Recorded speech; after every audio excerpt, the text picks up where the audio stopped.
아이쇼핑 6화가 방송되었는데요. 불타는 창고에 갇힌 아이들의 처절한 울부짖음으로 마무리되었죠. 이 과정에서 석수는 죽음을 맞이하는 것으로 보이는데요. 권강민은 석수를 온갖 방법으로 학대한 것뿐 아니라 죽음에서 힘겹게 살아 돌아온 석수를 결국 죽음으로 몰아넣었습니다.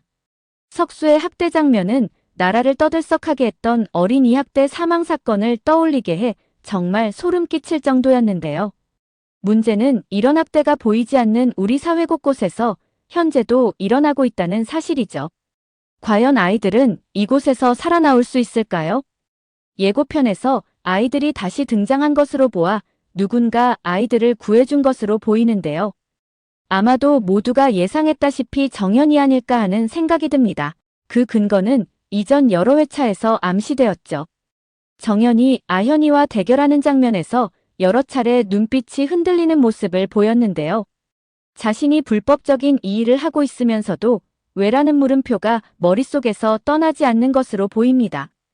4화 엔딩에서 화재가 일어난 실험실에서 아현과 정연이 대결을 펼쳤는데요. 이때 정연은 아현에게 그런 눈으로 보지 말라는 말을 했죠. 정연 또한 김세희 명령에 의해 아이들을 처리하면서도 양심 의가책을 느낀 것으로 보입니다. 그러다 결정적으로 자각하게 된 부분은 현재 삼촌이라 부르는 아현 때문이 아닐까 싶죠. 또 다른 예고편에서 정연이 사진을 태우는 장면이 나오는데요.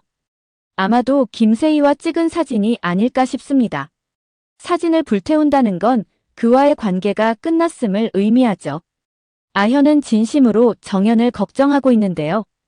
김세희에게 이용 가치가 없어지면 언제든 엄마가 버릴 거라며 삼촌이 먼저 버리라고 애처로운 눈빛으로 부탁하죠. 정연 입장에서는 15살인 아현이 대리모를 해야 하는 상황에 놓였지만 그를 도와줄 방법이 없어 답답한 마음만 가득할 것으로 보이죠. 아현이 김세희 제안을 거절하지 못한 것에는 이런 이유가 있을 텐데요. 아현에게 있어서는 단 2가지 선택지만이 있었죠. 첫 번째는 대리모로 대통령 아이를 출산하는 것이고 두 번째는 김세희 명령을 거절해 바로 환불 처리되는 것이었습니다. 아현은 살아야 했기에 대리모를 받아들이는 척했죠. 이후 실험실로 향하기 전 아이들에게 도움을 요청했는데요. 이전에 납치당했을 때 도움이 필요하면 언제든 전화하라는 그들의 말에 반신반의하면서 구조 요청을 했습니다. 그런데 자신과 이름이 똑같은 아현이 자신을 정말로 구해준 것이죠. 이제 두 사람은 운명처럼 함께할 것으로 보이는데요. 문제는 아현이 실험실에 도착하지 않자 김세희 분노가 극에 달했다는 것입니다. 김세희는 아현 납치가 누군가에 의한 고의인지 아현 선택인지 의심하기 시작하는데요. 곧바로 추적에 나서는 김세희이죠. 이런 급박한 상황에 대통령 부인한테서 전화까지 걸려오는데요. 점점 더 마음이 조급해지는 김세희입니다. 어쩌면 이 조급한 마음이 김세희를 파멸로 몰고 가는 시발점이 되지 않을까 싶습니다. 김세희는 권강만을 이용해 생명윤리법을 법사위에 통과시켰는데요. 하지만 이건 시작에 불과했죠. 김세희는 우월한 유전자로 원하는 아이를 만드는 것이 뭐가 문제냐며 자신들을 비난하는 사람들에게 반문합니다. 그에게 있어 자식은 자신을 빛내줄 도구에 불과하고 불법 입양 시스템은 그로 하여금 돈과 권력을 가져다주는 도구이죠. 그것이 자신을 빛내줄 수 없다고 판단한 첫 번째 아현을 세상에서 제거하려 한 이유입니다. 김세희는 생명윤리법을 성공적으로 통과시켜줬음에도 끊임없이 권강만을 자극했는데요.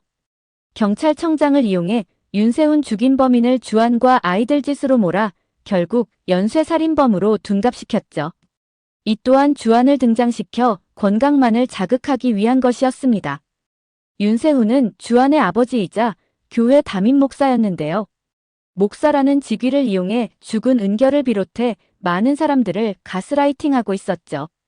대외적으로는 존경받는 인물이었지만 내면에는 엄청난 탐욕을 지니고 있는 인물인데요.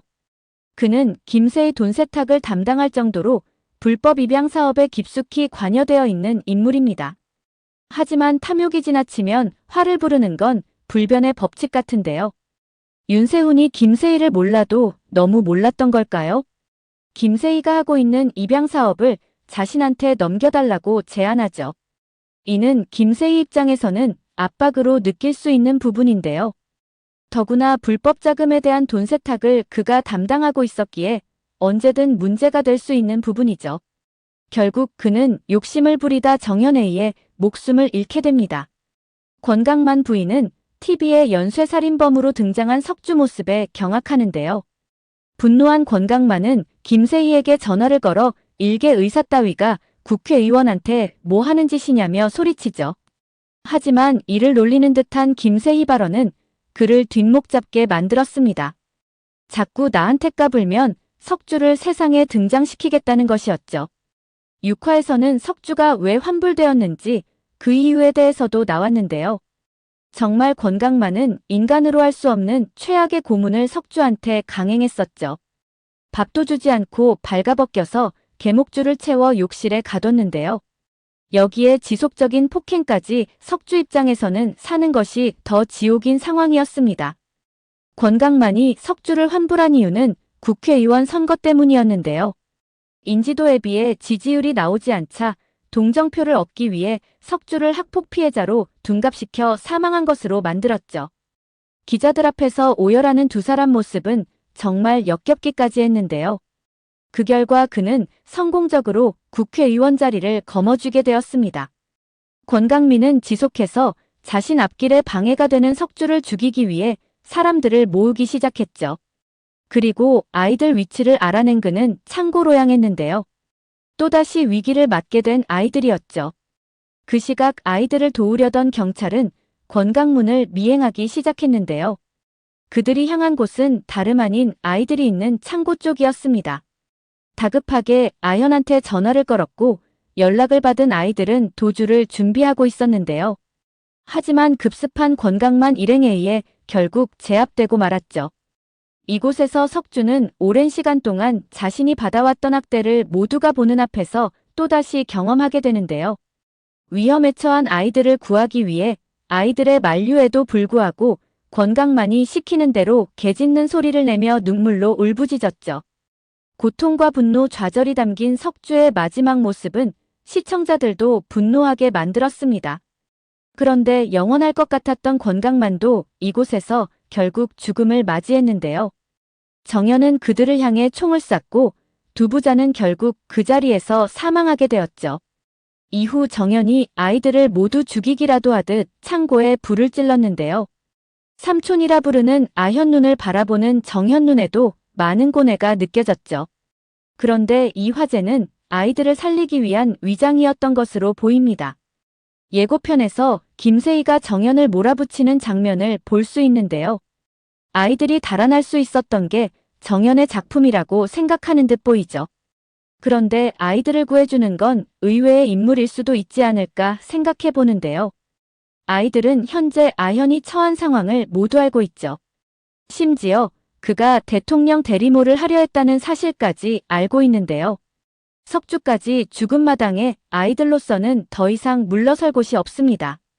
어쩌면 아현이 대통령 부인에게 연락을 해 도움을 요청하지 않을까 싶죠. 사실 김세희 실체가 드러나게 되면 대통령 부부 또한 무사하기 어려운 상황인데요.